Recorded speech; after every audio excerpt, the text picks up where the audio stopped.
matugang araw ko, excited na kamo. Kung dyan sa inyong barangay, iwang source. Excited na ang mga Sangguniang Bayan members, pati ang mga Sangguniang Barangay members, kapitan, mga mayor.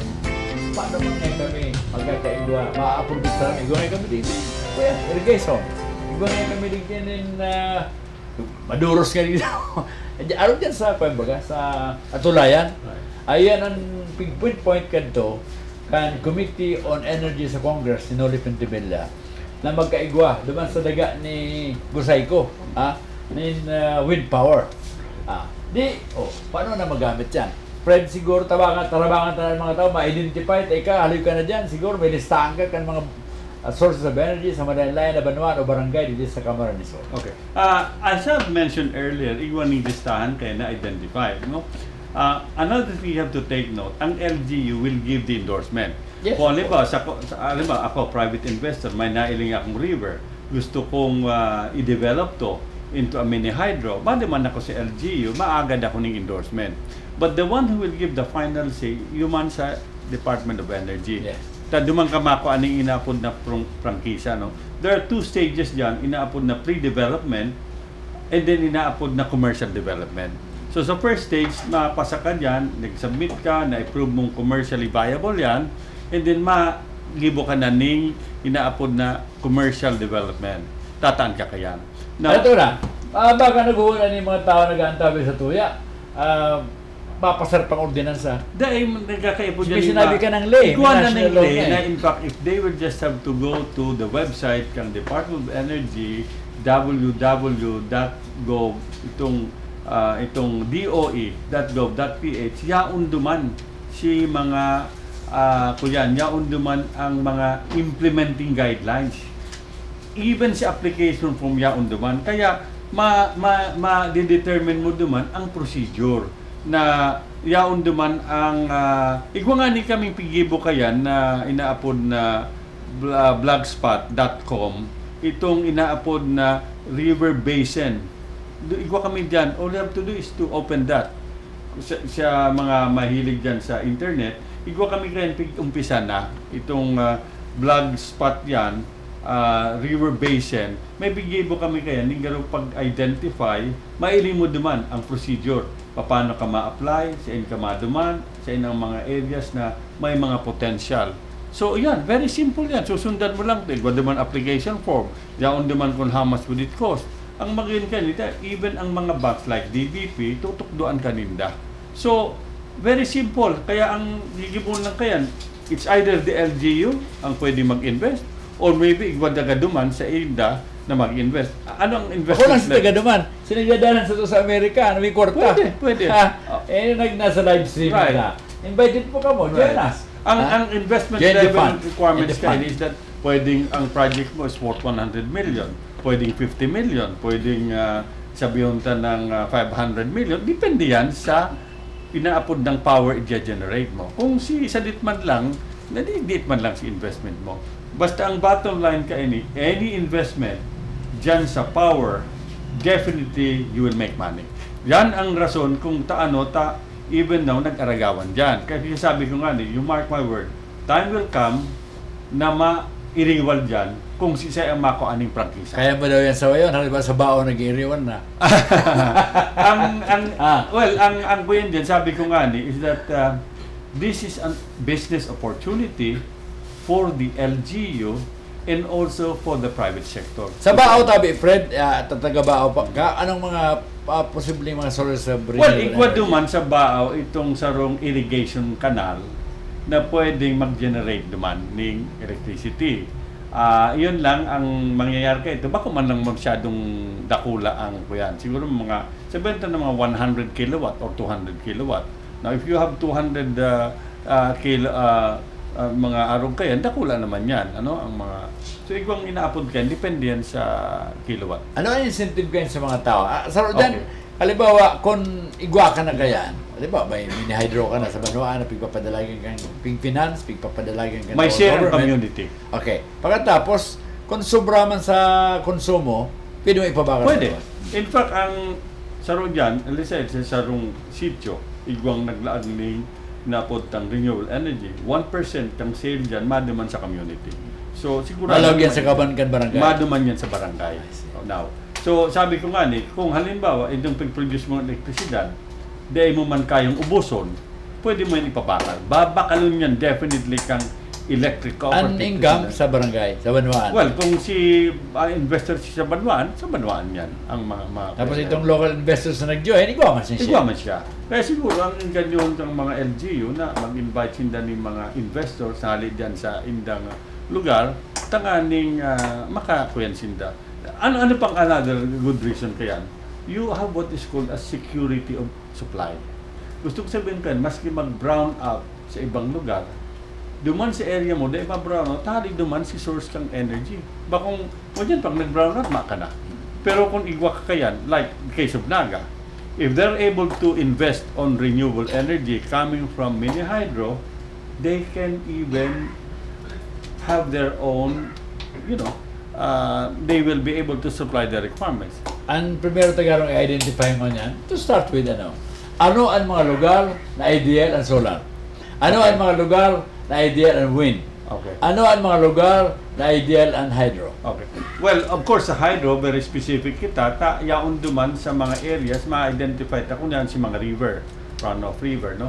Digdi siya inaapod naman sa solar, of course, maski siya igwaning solar. Ang only constraint sa solar, itong inaapod ng efficiency. Since kung minsan, banggi, di ka makakakuaning power ka yan. Although ping-store mo yan sa battery, but still expensive yan. So, the other sources nga dyan is ang terms of cost. Right now, the cheapest source is itong hydro, tubig. Yan ang pinaka-cheapest mo yan. Of course, ito pang saro itong biomass, no? Saro man yan. And then, igwang digdi pa lang sa Kamsur. Ipa-explain mo tabi ang biomass sa mga Okay, yun si mga kuyan, si mga halibag ngayon sa rice husk, mga arog kayan, pwede yan may convert into energy, no? Sa dayami. Right. Sa ipigigibo yan. Okay. Yung sa suloon. Right. Now, another thing is this. I had the chance to meet itong Philippine Renewable Energy Corporation. Subsidiary yan kang PNOC. They are again planning to make an exploratory study on the feasibility of developing a geothermal source for energy dyan sa Mount Isarog. I met with them the other day. Magagandang plano naman. Igwa. Buhayon itong pag-aadal. In fact, we suggested to them na they must be definite kung saan ang area na pag-aadalan nila. Sa Isarog, Kalabang sa Isarog. Okay. So, ang sabi mo sa Inda, you kung must di sa have a Kalabanga, kung di sa Goa. Right. Dapat specific ka kang mapa kung yaon sa end. So that, alam mo kayo, igwang pwede kang tamaan dyan itong mga indigenous. May mga indigenous dyan. Igwang inapod, pwede maglaog ka sa forest reservation area. So we told them na you must be specific with a map, sa end talaga dyan. And of course, since pag-aadal pa man lang, tayo man yan makaka-destroy because it's just a study. Tara mga iba apprehensive. Sabi na, dahil nga kita kayan, dahil pa man nga na maaraman ta kung feasible or not. So I would suggest, let us allow them to make the study. Anyway, study man lang yan eh. Because alam mo, ang geothermal yan, will also take years. Dahil man yan, ang sabi nga nila, 2 years ang study. Kaya another 3 years. Oo. Maharap ka bang 2 taon? Ang importante kaya, mag-umpisa na mag-adal, pag-adalan. Now, pero sigurado na kita na ang pinaka-passive, pinaka-barato, geothermal and hydro. Well, right now, ang igwa kita ng we're lucky, ang Bicol, ang sources ng geothermal yaon digdig. Igwa naman nga dyan sa Mount Labo. Right, igwa dyan. Gallego. But all of this is subject to study. Aram expensive dyan. I understand ang sarong well kang geothermal cost about 200 million. Isip pa kayo kan mga banwa ang garon, mga LGUs na maset aside niya kaming pundo. Pagkatapos kung aman mangyayari the next 1 or 2 years, paano man nga kami? Kaya, mabarasulo niya. Hindi kami buton sa election sa 2013. Well, depende yan nga naman sa project na gigibonin da. Siyempre kung medyo dakula, it will take some time. But remember, if you are the municipal mayor, nakalaag ka ng mini hydro, and then napababa mo si cost of kuryente dyan, siguradong dakula. Halimbawa, kung yan, dato ng eleksyon, pwede ka pa na makapahiling kang gilas mo for the next 2 years na ikaw magiging maray na mayor, tama, pababa mo ta, ma-eleksyon pa, makunday ka manggana. Well, saro yan sa na-contribute mo, legacy mo man yan, na nakagibo ka ng, sabi ko nga ni, ang mga LGU, I mean, government agencies can even put up 1 kilometer, cost na mga 40 million, di ba? that is just 1 kilometer. But this one is power eh. Yes. Dako lang mabenepisyo. Kumbinsido ako. Na ko yun dyan. And another thing, mailing mo na yan, makakabawi tulos sa investment mo. Kaya siguro, I'm sure that, sabi ko nga ni, one of these days, yung mga negosyante, mairiwal yan dyan. Pero yung prangkisa, nakuha niya si prangkisa, tapos siya nag-apply, once he is able to get that franchise, nakakuha siya ng permit, maadyaran ng investor. Masabi yan, siguro Fred, kuya na, pero gagawalo na kita sa panahon. Ining sa tuyang istasyon, ang GNN, ang programa mo, siguro, bununtad kitang mag-offer kan sa tuyang services, sa paggiya, sa mga LGUs, sa mga sanggunian, at sagod na sila makanduman sa Department of Energy, takaring matabangan na sila na makapuuna. First, sa pag-gibo kang resolusyon sa mga sanggunian, takaring mailaog sa budget next year, and kita mapuno ka, ma-monitor kita, and siguro sa mga programa at sa mga newscasts, saka itong mga talagang desidido mga banwaan, tatawan-tawan na special attention sa tuyang programa, takaring maalalayan ta sila sa good ma-realisar ang pangaturugan ng mga igwang sources of energy, renewable sources of energy sa indang barangay o sa indang banwaan. Well, totoo yan, Ernie, actually kang advocacy kang GNN is to assist anybody who would like to go into renewable energy. We can provide them with the information, we can guide them, we can tell them what bank may be willing to give them financing. We can even introduce them kung sino mga taong kakaulayon dyan sa Department of Energy. And then we can even give them mga forms na gamitin. Kaiwangan kitang pigibo dyan, nagkaroon blogspot na by just looking into it, maaraman nila. Because ang iling ko dyan, kung ang Bicol will have sufficient source of reliable energy at a price that is very much affordable, it will spur development din sa Bicol. Kaya tama yan, we can have some cooperations, and then si mga nagdadalan sa tuya na pwedeng interesado dyan, they can always visit us din sa GNN, and then we can always give them advice.